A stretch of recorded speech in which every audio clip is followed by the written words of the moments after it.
Hey everyone, welcome to my backyard. I wanted to take some time today while I was doing some yard work and share with you all how I use crystals and stuff around my yard. I did a post the other day about how crystals in the yard can attract fairies and different spiritual beings, and I kind of wanted to take a minute today and share a little bit of what I do with you. Just recently got a big bag of tumbled crystals shipped to me. Ordered a big bag of tumbled crystals, and a while back I was kind of addicted to purchasing broken crystals and kind of giving them a new lease on life. Those are a lot of the crystals I'm going to be using today around the yard and different little areas and stuff. So join me and I'll walk you through what the most common. So this here is the box of crystals I'm going to be working with. You can see some amethyst, some clear quartz, and so many other goodies to add into the garden. So take a walk with me around the yard and I'll talk about each crystal as I place it. Here's some clear quartz that I'm going to place over here in my fairy garden that could use some new energy. In the garden, clear quartz is really good about providing energy and helping things grow and nurture. So here we go. Placing, just going to kind of tuck them in where I think they look good.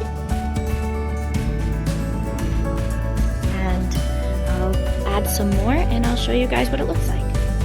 Added in some more clear quartz. Put some over in that direction as well. Next crystal that I'm going to add in is moss agate. Moss agate is a great crystal for the garden. It helps bring about new beginnings and it's kind of a quiet, nurturing crystal, so it's amazing for gardening. I'm going to grab some of those out of my box of goodies and I'll add them in. Getting ready to take these crystals up by my front door and around my front walkway. We have more moss agate, some yellow jasper, red jasper, some black agates, some amethyst, and a little bit of rose quartz. Now, I'm choosing these crystals because they affect us all in different ways. I'm choosing the dark or black crystals because they help release negativity and they're very grounding. I'm choosing amethyst because it helps transmute negative energy into positive energies. I'm taking red jasper because it is nurturing and supportive. Taking the rose quartz because of its universal love. And I'm choosing the yellow jasper because it helps keep us moving on our life's path. So I'm going to take these up to the front walkway of my house and we'll see what ends where. You may have also noted that a fancy jasper kind of snuck its way in as I was pulling those crystals. Fancy jasper is really good for meditating. So I guess it's good that it ends up near my front walkway. So these are stairs leading to my front door. I already have had for years a clear quartz that kind of lives right there. So I'm going to kind of scatter crystals down in this area and then over in some flower beds over in there. And these are the crystals that I'm using to welcome guests, but also to keep their negativity with them and not bringing it into my house. So here are the clusters that I added. I added the amethyst, black agate, over my clear quartz. I added some more black agate, moss agate, and fancy jasper in this area. On this side, as we enter up to my front door, I added the yellow jasper, black agate, and red jasper. And on this side of my front door here, I added some more black agate and red jasper. Another really good one to have out and about around the house to help kind of create a positivity bubble around your house is smoky quartz. Smoky quartz also helps restore your energies at the end of the day. So as you're coming home from a long day, you're kind of entering into a space of rejuvenation. So now I'm going to place some crystals by my back door here. My back door, my neighbors and people aren't going to be entering in from the street, but I am inviting them to go from my house to my backyard. My backyard is sanctuary.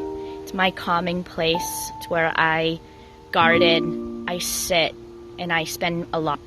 So I don't want them to bring their stuff into my area. So for back here, I've chosen black agate again, smoky quartz, and we'll place these by the door.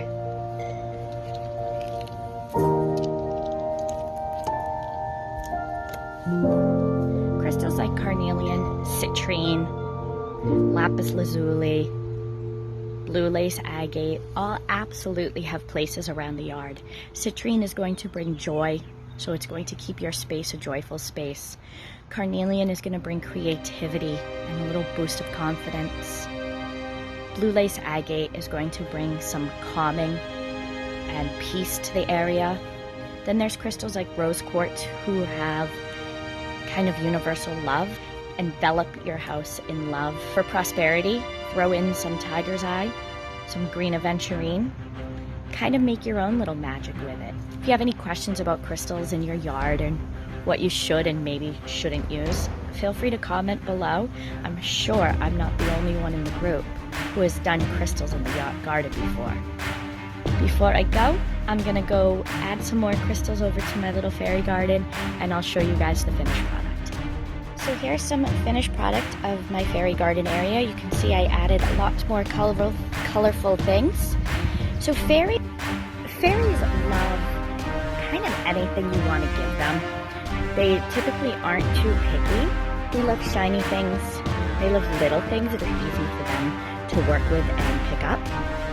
And they love glitter and sparkly things. I mean, who doesn't? So I hope this helped guide you a little bit more into how you can use crystals in your garden when it comes to attracting fairies and different beings. Next week at the Fairy Walk in Hopedale, I will have fairy attracting kits, and in them you'll find little bottles of glitter, little bottles of sparkle.